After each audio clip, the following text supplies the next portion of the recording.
Bonsoir à tous. Soyez les bienvenus au Centre d'études spirites Yvonne Ferreira, à notre réunion interactive de mercredi. Aujourd'hui, c'est le 17 novembre 2021. Vous êtes tous les bienvenus et que nous puissions en ce moment essayer d'oublier un peu l'empressement, les soucis de la journée, respirer, se détendre un peu. Essayer de nous connecter à ces sentiments d'amour, de gratitude, de respect, de louange à Dieu, notre Père, qui nous a tous créés pour l'amour, pour la perfection, pour le bonheur. Mais il a nous donné aussi le libre arbitre. Et c'est pour ça que c'est long, ce processus. Parce que nous avons aussi la responsabilité de construire, de nous connaître et de construire un monde qui soit bien pour tous. Et au fur et à mesure que nous réincarnons, nous apprenons beaucoup de choses, nous grandissons, nous progressons jusqu'à ce qu'un jour, on deviendra des esprits purs, des esprits très sages, près de la perfection, mais qui ne s'arrêtent jamais, jamais d'évoluer, jamais de travailler et aider d'autres frères, d'autres esprits à évoluer aussi à travers toutes les vies, à travers les pluralités des vies. Bien, que nos esprits protecteurs soient avec nous, que les guides de notre centre nous protègent, nous inspirent, que tous puissent se sentir accueillis, reçus avec amour et que nous puissions nous traiter avec amitié, respect, fraternité. Que Jésus, notre Maître, soit avec nous.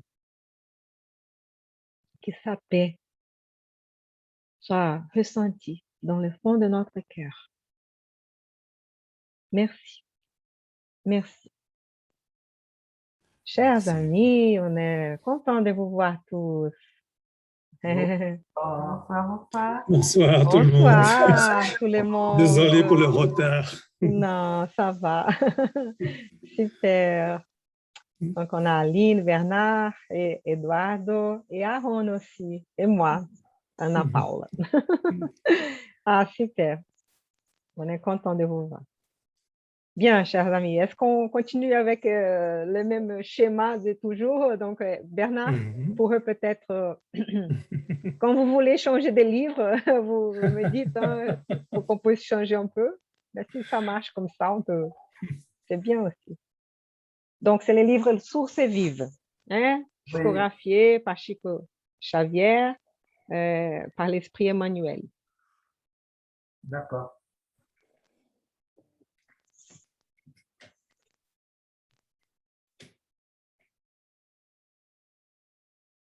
Alors. On va chercher. On va pas aller trop loin. La semaine dernière, on était au chapitre 3. Ah ben, on va faire le 15. 15. Ouais, fraternité. Ah, fraternité. Attends, 15, on va peut-être là. Allez. On va voir où on est. Ouais, pas très loin cette fois. Voilà. Je n'ai pas trop réfléchi pour calculer. Ok, ben, ça va. Voilà. Est-ce que tu peux bien nous lire, Bernard, s'il te plaît? Fraternité. À ceux-ci, tous reconnaîtront que vous êtes mes disciples si vous avez de l'amour les uns pour les autres. Jésus, Jean chapitre 13, verset 35. Depuis la victoire de Constantin, qui ouvrit au monde chrétien les portes de l'hégémonie politique, de nombreuses expériences furent réalisées pour démontrer notre condition de disciples de Jésus sur la terre. De célèbres conciles furent organisés, des conclusions hasardeuses furent formulées sur la nature de Dieu et de l'âme, de l'univers et de la vie. Nous encourageâmes des guerres dévastatrices qui provoquèrent la misère et la terreur chez ceux qui ne pouvaient croire en notre foi. En brandissant l'épée meurtrière et en allumant le feu dévorateur, nous nous disputâmes la tombe du Maître divin. Des distinctions et des ministères religieux furent créés, tout en distribuant du poison et en manipulant le poignard. Nous allumâmes des feux et des échafaudages furent élevés, des supplices inventés, alors que nous construisions des prisons pour torturer tous ceux qui étaient en désaccord avec nos points de vue. Nous stimulâmes des insurrections qui soulevèrent des frères entre eux au nom du Seigneur, qui avait témoigné sur la croix de son dévouement à l'humanité entière. Quand nous prétendions révérer sa mémoire, nous construisions des palais et des basiliques célèbres pour leur splendeur et leur beauté, oubliant que lui, en fait, n'est même pas une pierre où poser sa tête. De nos jours encore, nous alimentons la séparation et la discorde, nous érigeons des fossés d'incompréhension et d'animosité les uns contre les autres, dans divers secteurs de l'interprétation. Pourtant, la parole du Christ ne peut être falsifiée. Nous ne serons pas honorés de la bonne nouvelle en agissant de manière superficielle. Nous avons plutôt besoin de la culture bénéfique de l'intelligence, de la justice, qui maintient l'ordre, du progrès matériel qui enrichit le travail, et d'assemblées qui encouragent l'étude. Mais sans la lumière de l'amour, la marche humaine peut se perdre dans l'ombre. Nous serons admis à l'apprentissage de l'Évangile en cultivant le règne de Dieu qui commence dans la vie intérieure. De ce fait, élargissons la fraternité pure et simple autour de nous en nous soutenant mutuellement. La fraternité qui travaille et aide, comprend et pardonne, entre l'humilité et le service qui assure la victoire du bien. Où que nous soyons, rappelons-nous la parole du Seigneur qui affirma clairement avec certitude: à ceux-ci tous reconnaîtront que vous êtes mes disciples, si vous avez de l'amour les uns pour les autres. Quel beau texte, hein, Bernard? Très beau. Hein? Très beau, hein? Tu veux dire quelque chose? Il y a sûrement quelque chose à dire, oui. Ben là, on voit, là, le premier, la grande partie, enfin, parce que la trois quarts du texte se réfère à toutes les erreurs et enfin, quand on dit erreur, c'est un euphémisme, hein, mais tout ce que l'humanité a pu faire de mal contre les uns contre les autres, entre frères, tout ça pour faire prévaloir nos idées, nos points de vue, nos croyances, nos intérêts personnels, nos intérêts collectifs pour des organismes, des administrations, des églises, et tout ça, en général, presque au nom de Jésus, au nom de Dieu, tout ça en plus, souvent, alors que jamais un Dieu ne peut demander à ses enfants de se battre. Ça, c'est pas possible. On a eu des horreurs dans toute l'histoire humaine, donc depuis, juste, enfin, rien en parlant de l'époque moderne, enfin, après Jésus-Christ, quoi. C'est passé bien avant aussi. Mais là, depuis Jésus-Christ, c'était une autre étape qui était enclenchée, je pense. Et donc là, important, c'est dans l'amour de notre prochain, de notre frère, que que l'humanité progressera. Sans ça, c'est impossible. c'est impossible que... Donc, il faut que nous soyons les disciples de Jésus et que nous ayons cet amour les uns pour les autres et arrêter donc toutes nos prétentions terrestres qui bloquent cet amour par égoïsme. Enfin, on connaît tous les vilains penchants de l'humanité, hein. Et donc là, c'est vraiment un appel, je pense, à la fraternité, un cri du cœur, vraiment un cri du cœur, ce texte, pour pouvoir vraiment changer la donne, changer notre vision de la vie et de la... et voilà. Merveilleux. Excellent. Oui, je suis d'accord. Super. Quelqu'un d'autre veut ajouter quelque chose?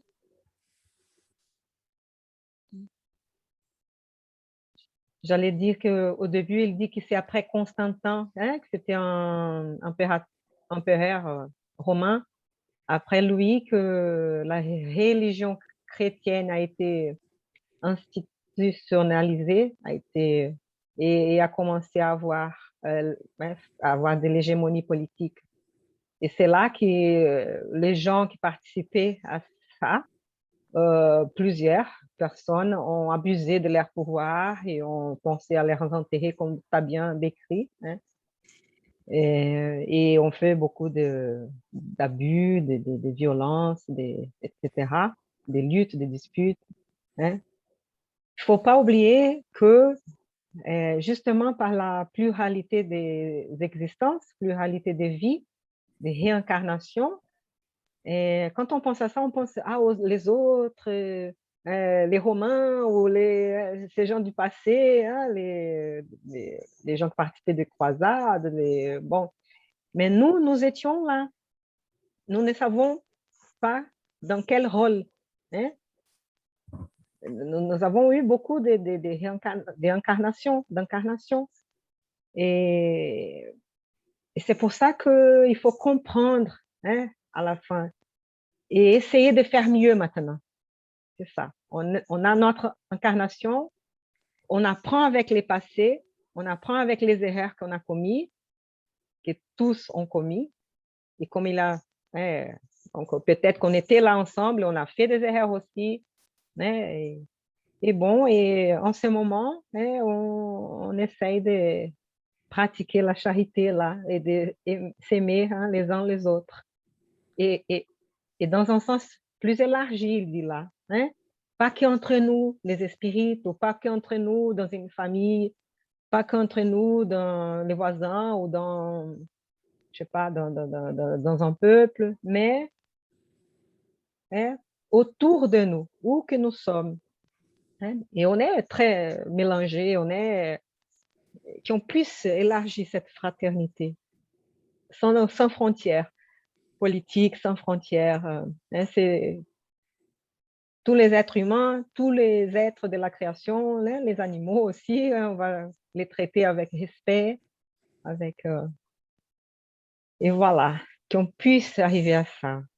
Je sais qu'il y a plusieurs personnes, né, surtout les pessimistes, ou qui ne savent pas, ou qui ne croient pas, ou ne sont pas d'accord avec la théorie de la réincarnation, ils vont se dire, ah non, mais on n'a que cette chance et l'humanité, elle est perdue, elle n'a pas de futur. Mais nous croyons que tout le monde a une étincelle d'amour dans le cœur de chacun. Même l'être plus cruel, il peut avoir un peu d'amour, soit par un animal, soit par quelque chose. Et donc, que nous puissions continuer notre vie, essayer de donc mettre en pratique cet amour-là, cette fraternité, parce que on va tous désincarner un jour, hein? Nous sommes incarnés, et on va rentrer, on va revenir à la vie spirituelle, et au moins on va avoir notre conscience tranquille qu'on a fait ce qu'on pouvait faire. On a fait ce qui était juste, ce qu'on pensait qui était juste, hein? On a fait.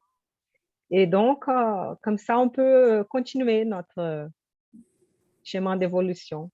Pendant que si on tombe dans ça et on ne fait rien, si on aussi on n'aide pas, on abuse aussi, on s'est mis à se bagarrer, à se disputer et tout, et ça va continuer comme ça dans la vie spirituelle. Et la perturbation, la souffrance, elle continue. Et que nous puissions donc être, être un exemple donc d'amour pour les autres, non dans le sens de convaincre personne ou imposer notre foi à personne, mais que parce que l'amour, il calme les gens, il apaise. Hein? Mais je sais que c'est pas facile. Hein? Parfois, on perd la patience. Hein? C'est un travail. Hein? On travaille sur nous-mêmes, non? Un travail de contrôle, de voir si on peut. Et ne veut pas dire non plus qu'on va accepter tout. Non, mais on va essayer de démocratiquement, hein? Sans violence et d'une façon honnête. Hein? Même si on est idéaliste, même si on est rêveur et tout, mais au moins on a notre conscience tranquille et on peut dormir. Même avec, oui, on sait qu'il y a beaucoup de souffrances encore dans le monde à soulager. Donc, il ne faut pas arrêter d'être active. Hein? Mais c'est un beau texte. Ouais. Je pense aussi que ce texte-là est valable pour toutes les grandes religions. Hein, je pense que cette notion de fraternité, voilà, même au-delà des religions, une sorte de philosophie de vie voilà, qui est importante. Et l'image qui me vient dans cette fraternité, c'est que c'est comme une chaîne, hein, donc une chaîne humaine, donc des liens qu'on tisse les uns avec les autres. Et même à l'image de cette chaîne, d'une chaîne qu'on peut imaginer physique, la force d'une chaîne, c'est la force du maillon faible. C'est-à-dire que le maillon faible, c'est lui qui va rompre. Et plus le maillon faible est soutenu, plus la force de la chaîne restera présente. Et je pense à ça, dans la fraternité, je dirais que c'est la force de la chaîne. C'est celle qui va permettre que dans notre communauté humaine, cette solidarité va être notre force. Et c'est la clé de notre réussite collective. Et voilà, un très, très beau texte. Ouais.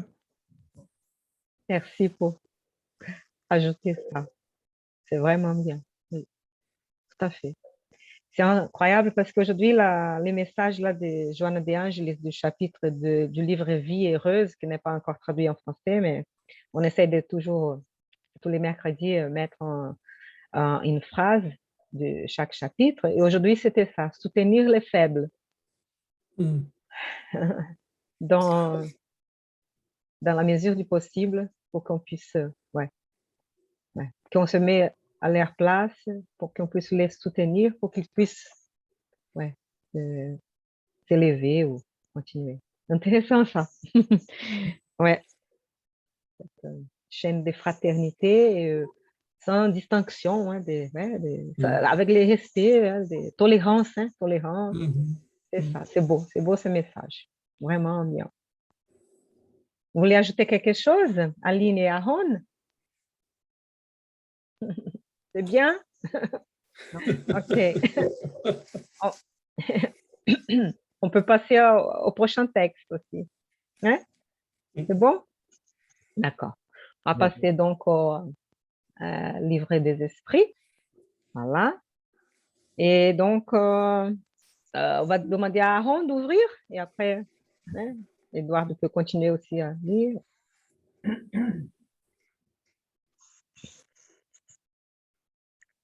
S'il te plaît. OK, c'est la question 686. C'est chapitre 4. Est-ce que... Ouais, ça doit être là.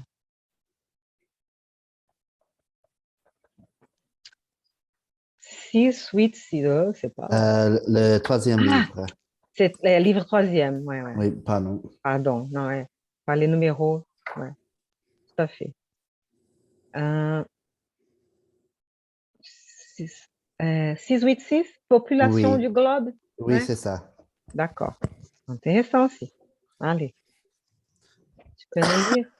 Ah. Excusez-moi, c'est dans les chapitre 4, dans les livres troisième, c'est sur les lois morales, loi naturelle, loi de la nature et loi de reproduction dans ce cas-là. Allez, voilà. La reproduction des êtres vivants est-elle une loi de nature? Cela est évident. Sans la reproduction, le monde corporel périrait. Tout à fait. Donc, on voit que c'est vraiment visible, hein, et que ça, c'est, ouais, comme il l'a dit, c'est évident, c'est plus facile de voir ça et d'être d'accord avec ça. Hein. Donc, c'est une loi naturelle pour tous, hein, universelle, au moins pour notre planète, et que dans cet état, dans cette étape, donc on a notre corps physique et il faut la reproduction, il faut pour que l'esprit puisse incarner, hein, dans un corps physique. Et donc, il faut. Non, il n'aurait pas de monde corporel. D'accord. C'est bon, hein, si quelqu'un veut ajouter quelque chose, ou s'il vous plaît. Mais dans cette réponse, c'est vrai qu'elle paraît évidente, puisqu'il dit lui-même, cela est évident, mais en même temps, ça démontre quand même la force de l'éternité dans cette reproduction, parce que c'est la force de la vie éternelle qui jamais ne s'arrête, parce qu'il y a toujours cette reproduction qui vient en permanence. Quand quelque chose disparaît, ben, notre corps revient, etc. Ça Oui, pose l'impression quand même de cette éternité, alors qu'on pourrait imaginer que quelque chose meurt, bon, quelque chose meurt, mais il y a toujours cette loi de la reproduction, quelle qu'elle soit, dans tous les domaines de que ce soit animal, végétal, bien sûr humaine. Il y a cet aspect-là de la divinité qui fait que rien, que toujours quelque chose se crée et dans tous les domaines. Que rien ouais. Et tout à fait, parce que si on commence à voir les détails, c'est comme des miracles, parce qu'il y a tant de détails hein, dans la botanique, après dans la zoologie, ouais, c'est incroyable. Dans l'embryologie, si on commence à voir tout ça, c'est merveilleux. Et bon, et donc il ne faut pas banaliser, c'est temps. justement, On parle du mystère de la vie toujours, tout à fait. et c'est toujours un mystère, hein, La vie organique, ouais, tout à fait, même on sait beaucoup de choses sur la reproduction ouais, des hommes, mais on sait pas tout. tout à C'est fait. toujours un mystère de voir une cellule qui en crée une autre, qui en crée une autre, qui en crée une autre, par une force incroyable qui est méconnue. C'est nouveau, hein. Et donc, dans les lois morales, si on a cette loi-là, donc il faut voir que, bon, ça fait partie. Ça fait partie. Donc, il ne faut pas non plus hein, rester que des côtés spirituels. Il a les côtés matériels aussi. Il a les deux qu'il faut que la vie conserve. Tout à fait. Non, c'est beau ça. C'est important aussi. Bon, on demande à Eduardo de lire la 687, s'il te plaît. S'il te plaît. Si la population suit toujours la progression croissante que nous voyons, arrivera-t-il un moment où elle sera exubérante sur la terre? Non. Dieu y pourvoit et maintient toujours l'équilibre. Il ne fait rien d'inutile. L'homme qui ne voit qu'un coin du tableau de la nature ne peut juger de l'harmonie de l'ensemble. Tu veux commenter, Eduardo? Donc, je pense là, si je comprends bien, c'est plutôt, je pense qu'il y a une recherche, après c'est notre imperfection de voir la globalité, parce qu'il n'a pas que notre monde à nous, il n'y a pas que la Terre, il y a tout un univers qui est beaucoup plus complexe et qu'il a la question de l'équilibre l'ensemble de l'univers. Et je pense à l'idée qui me vient, c'est celle donc dans la transformation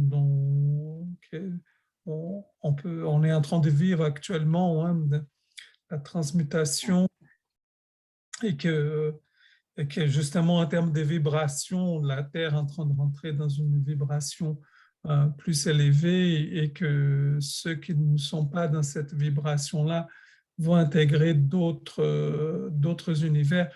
Donc, il y a toujours cet équilibre à chercher qui peut être dans la nature, pour chercher voilà, un équilibre dans lequel on puisse continuer à évoluer dans un domaine précis, quoi. Voilà, est-ce qu'il me renvoie cette réponse-là?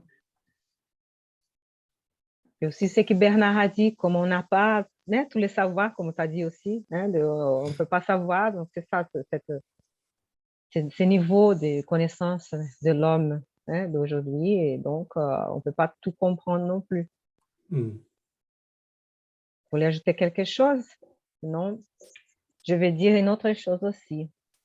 Parce que, bien sûr, comme on n'a pas cette compréhension, hein, cette connaissance, même du monde spirituel, si on lit les œuvres, les ouvrages de Chico Xavier dans le monde spirituel par l'esprit André Louis, on peut commencer à avoir une idée de comment le monde spirituel et le monde corporel sont liés, les réincarnations et tout ça. Et donc, et comment on sait que les planètes, les mondes et les esprits passent par des processus d'évolution, qu'on va tous progresser.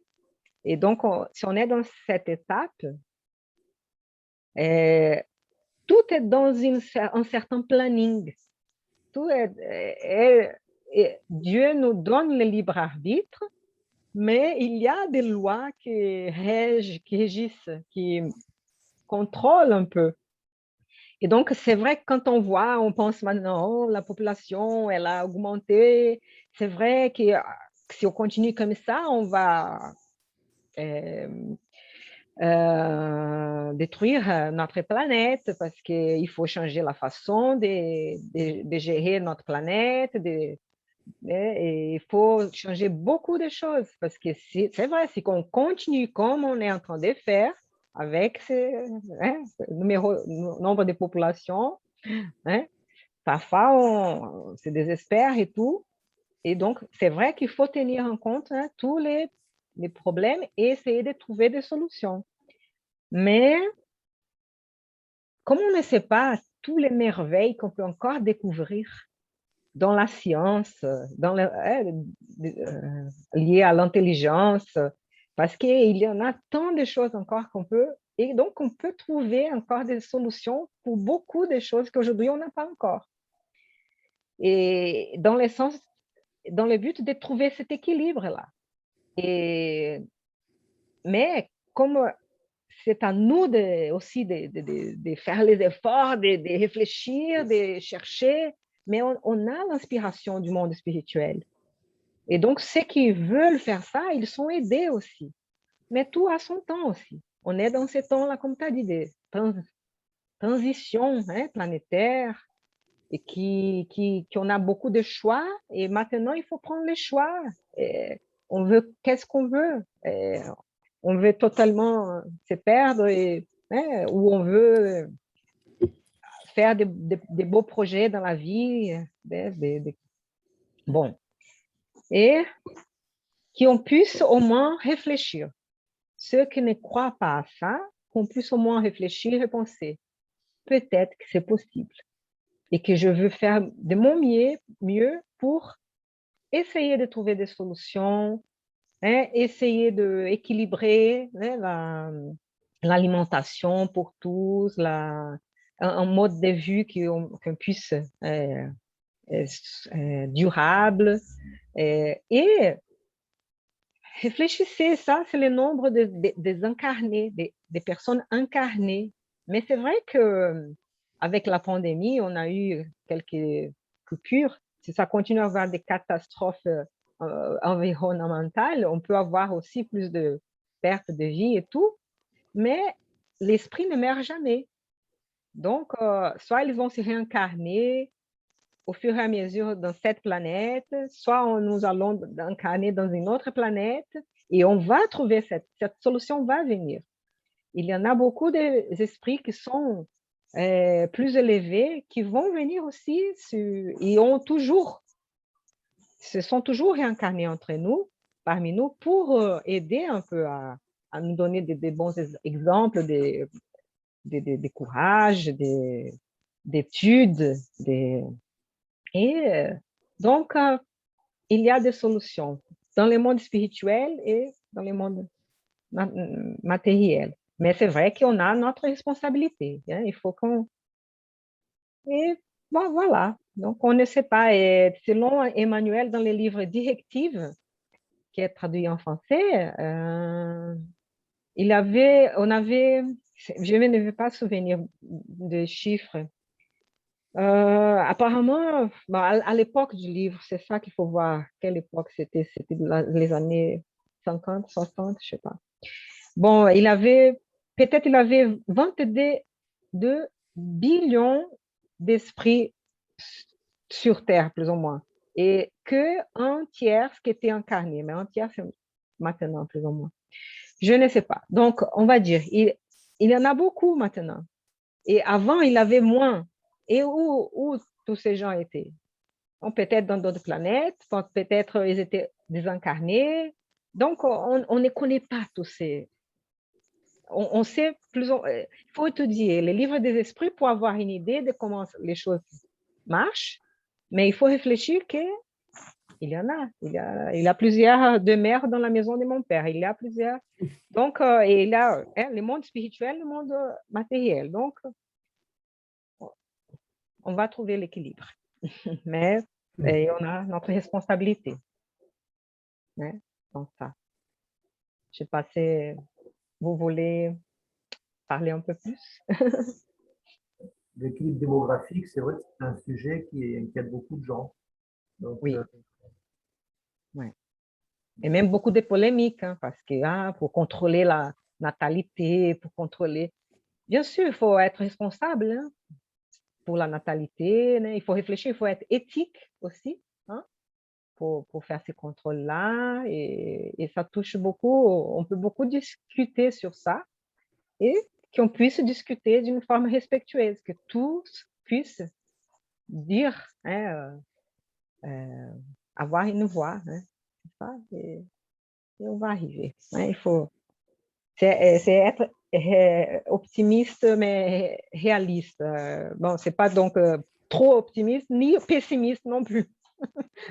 Ouais, il faut... Ouais. C'est pas... Ouais, L'équilibre. c'est grave, il faut chercher cet équilibre. C'est grave, hein, on ne va pas dire que la vie, elle est rose. Oh, tout est merveilleux. Non, non, non, ce n'est pas le cas, mais voilà, on a beaucoup de travail. Ouais, on a vu avec... bon, toutes les discussions sur l'environnement, par exemple. Mais voilà, on avance. Bon, on espère. Bon, on peut passer peut-être au troisième livre. On va voir ce que l'évangile selon le spiritisme va nous dire. Ouais. Allez. Et toi, Aline, est-ce que tu peux l'ouvrir pour nous, s'il te plaît? Au revoir. Je tombe sur la patience, qui est dans le chapitre 9. Bienheureux ceux qui sont doux et pacifiques. Oh, la patience. OK. Donc, c'est dans l'instruction des esprits. S'il te plaît. Donc, la patience. La douleur est une bénédiction que Dieu envoie à ses élus. Ne vous affligez donc pas quand vous souffrez, mais bénissez au contraire le Dieu Tout-Puissant qui vous a marqué par la douleur ici-bas pour la gloire dans le ciel. Soyez patients, c'est une charité aussi que la patience, et vous devez pratiquer la loi de charité enseignée par le Christ envoyé de Dieu. La charité qui consiste dans l'aumône donnée aux pauvres est la plus facile des charités. Mais il en est une bien plus pénible et conséquemment bien plus méritoire, c'est de pardonner à ceux que Dieu a placés sur notre route pour être les instruments de nos souffrances et mettre notre patience à l'épreuve. La vie est difficile, je le sais. Elle se compose de 1000 riens qui sont des coups d'épingle et finissent par blesser. Mais il faut regarder aux devoirs qui nous sont imposés, aux consolations et aux compensations que nous avons d'un autre côté. Et alors nous verrons que les bénédictions sont plus nombreuses que les douleurs. Le fardeau semble moins lourd quand on regarde en haut que lorsqu'on courbe son front vers la terre. Courage, amis, le Christ est notre modèle. Il a plus souffert qu'aucun de nous et il n'a rien à se reprocher. Et il n'avait rien à se reprocher. Tandis que vous avez à expier votre passé et à vous fortifier pour l'avenir. Soyez donc patients, soyez chrétiens, ce mot renferme tout. Un esprit ami, Le Havre, 1832. Waouh! Ah ouais. Donc, c'est la réponse pour tout, mais voilà. Tu veux dire quelque chose, Aline? Commenter ces beaux textes? Que sur ce texte parle de la patience, c'est que la patience, c'est quelque chose que l'on retrouve de notre quotidien à différents moments. Notamment là, dans le texte, il parle de la patience face à la douleur, parce que c'est vrai que quand on souffre, quelle que soit la douleur, aussi grande soit-elle, on a envie que ça passe très vite. Il n'y en a pas tellement envie d'avoir si mal. Donc là, il nous faut quand même être patient et savoir qu'il faut passer par là, c'est une option, pour pouvoir être meilleur en bravant cette souffrance et en la dépassant, en notre courage, nos forces et par toute l'aide que l'on peut demander à notre Seigneur et aux bons esprits. Donc, cette patience, c'est quelque chose d'important dans notre vie. Être aussi patient envers nos frères. Un petit peu, on a vu aussi dans le texte précédent, là, de la fraternité, il faut aussi les comprendre, d'être un peu plus à l'écoute, et pas forcément parfois réagir assez violemment à certaines questions, certaines pensées. Être patient, savoir en tout cas se maîtriser, rester calme. Et aussi, la patience aussi, je pense, dans le sens de persévérance, de ne pas se décourager dans un moment et de continuer toujours dans cette patience qui parfois nous demande beaucoup d'efforts. Et là, il dit bien, la vie est difficile. Donc, de temps en temps, on a des petites choses, comme il dit, qu'elles se composent de mine de rien, donc qui nous font un peu mal, des fois d'autres un peu plus. Et donc là, il faut savoir que le Seigneur n'a jamais sur nos épaules un fardeau plus lourd que ce qu'il ne peut supporter. Donc, on peut dépasser Voilà, il termine en disant que effectivement le Christ est notre modèle, hein, c'est un déni, donc ça m'a souffert, et surtout qu'il n'avait rien à se reprocher. Nous, bien sûr, on peut se dire qu'on a parfois aussi bien à se reprocher, mais on sait que l'on est là aussi souvent pour que nos épreuves sont la résistance d'une vie antérieure. Donc, voilà, il faut le sachant, c'est bien, comment dire, on arrive à comprendre, ça n'enlève pas la difficulté pour la dépasser, mais on arrive à comprendre. Donc, se référer à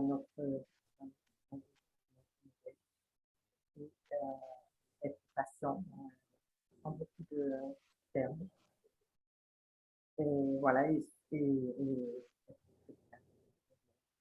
faire une autre foi et continuer à travailler dans le bien pour le bien. Merci. Oui, tout à fait, hein. Et ce n'est pas non plus une leçon d'inactivité, pardon, d'inertie, d'inactivité. C'est que d'attendre parfois, hein, de faire ce qu'on peut faire et attendre un peu que Dieu fasse sa part, que les autres fassent leur part et accepter ce qu'on ne peut pas changer et voilà, et persévérer, aller de l'avant et attendre parfois. Parfois, la solution de nos problèmes, elle va venir. On est en train de faire quelque chose, d'essayer de trouver la solution et un peu de patience. Hein? Ou un peu de patience envers les autres qui sont peut-être trop perturbés, trop stressés, trop aussi avec leurs problèmes. Et voilà, si chacun peut avoir un peu de patience envers l'autre, ça va améliorer un peu, hein? Parce que nous tous, nous avons des problèmes, des difficultés. Hein? Voilà. Est-ce que quelqu'un voudrait parler un peu plus de ce texte? Bernard, Eduardo, oui, Aaron. Dans l'idée que ça me renvoie la patience comme notion de prendre recul, hein, voilà, prendre une distance nécessaire pour voir autrement, pour analyser plus global. Voilà, cette notion-là me parle bien. Et après, la question de la douleur et de la souffrance, pour moi, ça me renvoie. Moi, je travaille avec la fin de la vie, donc voilà, faut aussi soulager la douleur. Mais donc cette notion de douleur et souffrance, pour moi, c'est comment, je la vois comme une sorte d'une énergie qui va nous permettre peut-être quand on n'entend pas, peut-être cette énergie-là va permettre qu'on puisse ouvrir notre éventail et peut-être voir d'autres chemins. Donc, dans ce sens-là, oui, la douleur et la souffrance qui parfois on prend des chemins et voilà, et qui nous heurtent et qu'on ne fait pas attention, et peut-être la douleur et la souffrance vont permettre qu'on va être quelque part amené à chercher d'autres possibles, d'autres choses. En ce sens-là, oui, je trouve que c'est une sorte de mécanisme qui est intéressant. Mais ce n'est pas pour être patient dans la douleur quand quand il existe de la douleur physique, quand il existe une grande souffrance. Voilà, comment peut-on accompagner, comment peut-on accueillir pour baisser la douleur, pour baisser la souffrance, parce que sinon, c'est quelque chose qui va contre sens pour moi, mais dans le sens de permettre d'aider à l'autre à ouvrir à d'autres chemins, d'autres possibles. Peut-être il y a des choses qu'il n'a pas vues, qui peut-être faut encore travailler. Il y a des terrains qui sont en friche. Il faut qu'on travaille, qu'on laboure. Et voilà, la patience étant la distance nécessaire pour permettre de voir plus clair et peut-être voir d'autres horizons que nos yeux n'ont pas permis de voir jusqu'à présent. Nos yeux, notre corps, notre cœur, tout l'ensemble n'ont pas permis de voir jusqu'à présent. Donc là, oui, c'est un beau message dans ce sens-là. Et je te remercie parce que c'est très important de dire ça. Parce qu'on lit ça et on peut interpréter de plusieurs façons, exactement. On peut lire et interpréter comme une sorte d'équilibre, qu'on va chercher le soulagement de la douleur, mais parfois, on a tout essayé et il faut accepter, hein, mais on a pris les médicaments, on a fait, il ne faut pas laisser passer, il faut aider, essayer de soulager la douleur des autres aussi, hein.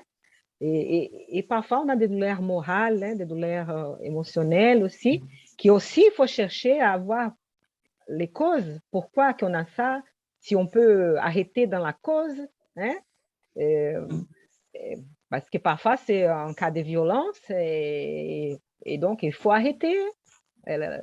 Il faut trouver aussi pourquoi la personne réagit comme ça dans cette violence, parce qu'elle aussi, hein, au fond d'elle-même, elle est dans une souffrance aussi, dans une douleur, mais qu'elle réagit d'une façon que c'est pas bien. Donc, il faut aussi essayer de traiter dans ces cas. Mais non, c'est bien de dire ça, parce que c'est pas le masochisme, c'est pas de chercher la douleur, et hein, qu'on va pas chercher le soulagement. Mais c'est voir qu'il a ses côtés de bénédiction, surtout quand on a cherché le soulagement, et si on passe parfois hein, des amertumes dans la vie, des blessures, et donc, qu'on a fait le meilleur, mais on passe, je sais pas, par des situations difficiles, des réjections, des calomnies, et on a une douleur. Hein, et donc, d'abord ça, que de pardonner à ceux que Dieu a placés sur notre route, donc pour être les instruments de ces épreuves, aussi, et qu'on est là aussi pour expier notre passé, parce qu'on ne sait pas ce qu'on a fait dans d'autres vies. Peut-être on a causé la même chose ou des choses pareilles, et non que ça va être une punition, mais c'est une conséquence. C'est une conséquence de nos actes de vie passée. Donc, et on va dire parfois peut-être qu'on a trahi une personne dans d'autres vies. Et maintenant, on est avec cette personne dans la vie, dans la convivialité. Et cette personne-là, sans savoir consciemment pourquoi, elle ne fait pas confiance en nous et elle nous blesse pour ça parce qu'on voudrait peut-être qu'elle... Et voilà, c'est un peu lié au passé. Donc, il faut avoir la patience parce que c'est à travers l'amour, la patience qu'on va changer ces passés. Mais c'est une conséquence. Et donc, ce n'est pas une punition. Ah, maintenant, les gens ne vont pas... non, mais c'est une conséquence. Et maintenant, il faut créer la confiance. Recréer une confiance perdue, par exemple, dans d'autres vies. C'est un exemple. Hein. Mais donc, courage. Mais il y a une autre chose aussi. Ce texte-là, Un esprit ami, donc, c'est Joana de Angelis. Oui, oui, c'est... Donc, oui, on peut dire, bon, mais comment vous dites ça? Bon, ouais, elle a plusieurs, bon, beaucoup de gens, beaucoup de spirites, selon... c'est presque un consensus qui, donc, ça serait Joana de Angelis, c'est le même esprit qui a participé de ce moment de la codification spirite, hein, qui est en ce moment le guide spirituel de Valdo Pereira Franco, hein, c'est médium, grand médium, avec 94 peut-être, hein, et conférencier, et avec plein d'œuvres d'assistante sociale, et elle a eu plusieurs vies. C'est merveilleux l'histoire de leur vie, né? Comme Joana de Cusa, comme Juana de la Cruz, au Mexico, comme Joana encore au Brésil, pendant l'indépendance du Brésil, et aussi, et ça, après, s'il y a des gens qui ne sont pas d'accord et tout, bah après, un jour on saura, hein, mais aussi Clara de Assis, ok? C'est comme ça en français? Clarisse, ouais. Claire, Clara? Clarisse. Oui, Claire, oui. Chiara, Oui, Clara, oui, oui. Clara de Non, Assis, je confondais les Clarisses. c'était oui, oui, qui a formé les Clarisses, mais Voilà, c'est ça. Ouais. c'était très lié à Francisco d'Assis, donc François d'Assis. Assis, c'est ça, Clara d'Assis. Et intéressant parce que plusieurs fois, elle a pris ce nom de Jeanne ou Johanna, c'est ça, c'est un peu ça. Et François d'Assise, une de ses incarnations, c'était Jean l'évangéliste. Donc, aussi, c'est une autre chose qui est presque un consensus aussi dans le mouvement spirit. Et donc, cette liaison entre ces deux esprits, elle est très forte. Et Jean évangéliste, il fait partie de cette équipe spirituelle de la codification spirite aussi. Et les deux sont censés se réincarner prochainement sur Terre. Et ça, c'est merveilleux. Aussi, plein d'autres esprits qui vont venir nous aider aussi. Mais ça ne dépend pas que d'eux. Hein? Ça dépend de nous aussi. Hein? Nous aussi devons être là pour faire notre part de bien, n'importe dans quelle religion, sans religion, mais faire les biens. C'est ça. Essayer de faire les biens, hein, à l'humanité. Donc, c'est beau. Bon. Je ne sais pas si quelqu'un veut dire quelque chose. Aaron, qui a été très, très silencieux aujourd'hui. On a trop parlé à Aaron, c'est ça? Pardon. Non, pas de souci. Et donc, Ben, moi, juste oui. pour commenter juste le début du texte, là, qui est quelque chose, un aspect des choses qui, avant le spiritisme, ne comprenait pas du tout. C'est la douleur est une bénédiction que Dieu envoie à ses élus. Ne t'affligez pas quand vous souffrez, bénissez au contraire le Dieu Tout-Puissant. Moi, je n'imaginais pas que Dieu pouvait nous envoyer des douleurs pour nous éprouver, pour nous faire avancer. Alors, moi, je trouvais plutôt que c'était une injustice que d'avoir des douleurs, que c'était pas normal, que si Dieu était bon, il ne devait pas faire tout ça, mais qu'on devait vivre notre vie tranquille, avec le moins d'obstacles possible, bien obtenir tout ce qu'on voulait, que tout coule de source comme ça. À cet aspect-là, avec le spiritisme, bon, c'est tout à fait différent.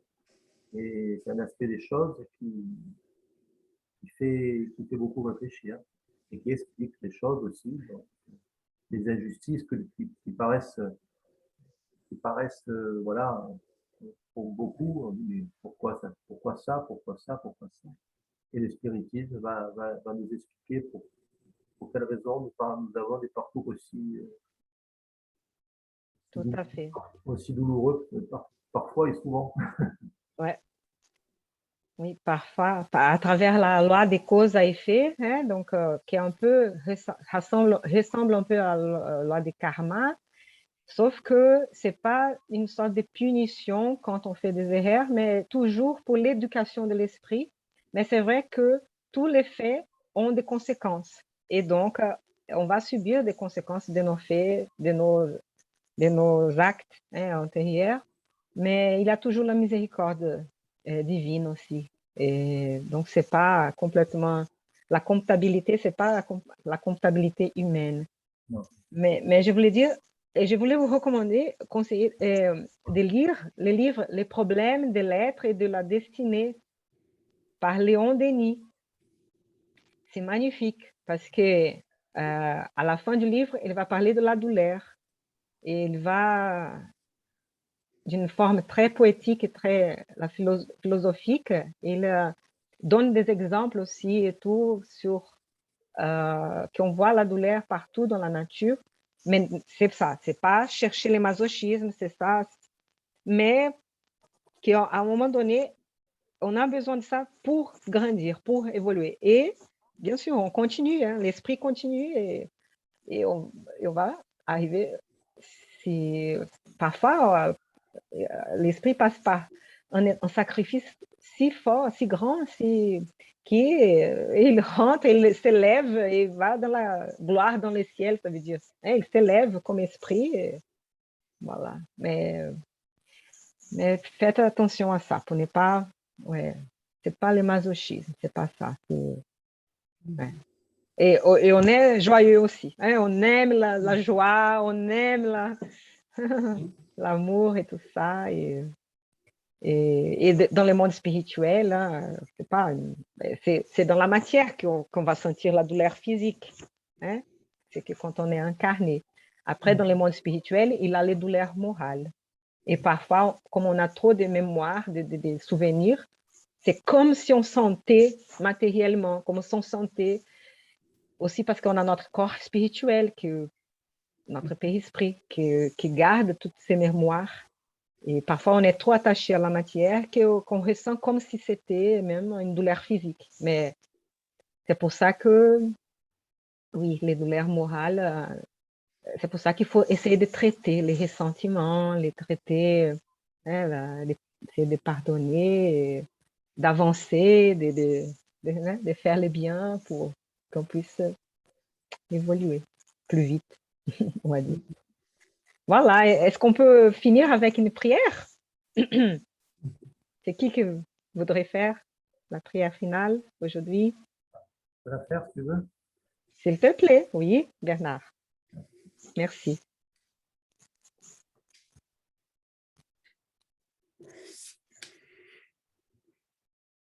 Voilà, Seigneur, notre petite réunion du mercredi qui s'achève sous tes bons auspices, tes bénédictions, avec ta protection.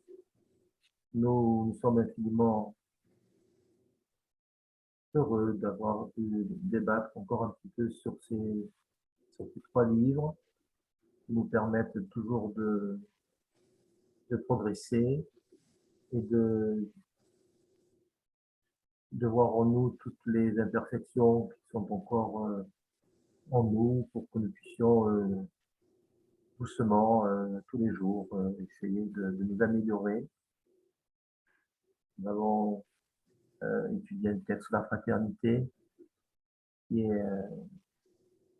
a toujours été, mais qui est toujours très d'actualité parce qu'il y a encore beaucoup de conflits, beaucoup de peur de l'autre qui font que nous ne sommes pas fraternels toujours envers, envers nos prochains, notre voisin, même des gens que nous ne connaissons pas, que nous craignons parce que nous ignorons.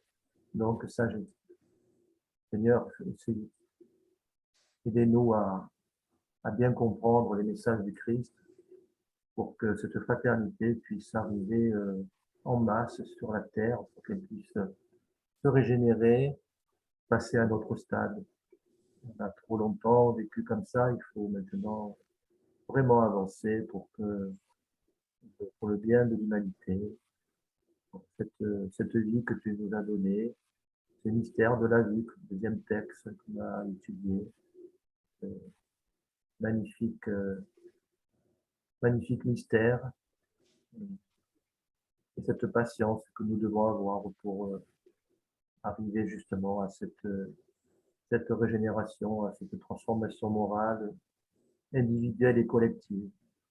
Donc, nous remercions tous nos guides qui sont là pour nous aider dans cette tâche ardue mais magnifique. Nous remercions tous nos bons esprits qui sont là. Nous remercions tous ceux qui ont pu assister, les incarnés qui ont pu sont venus nous écouter, participer, apprendre un petit peu. Et nous remercions tous ceux qui viendront par la suite voir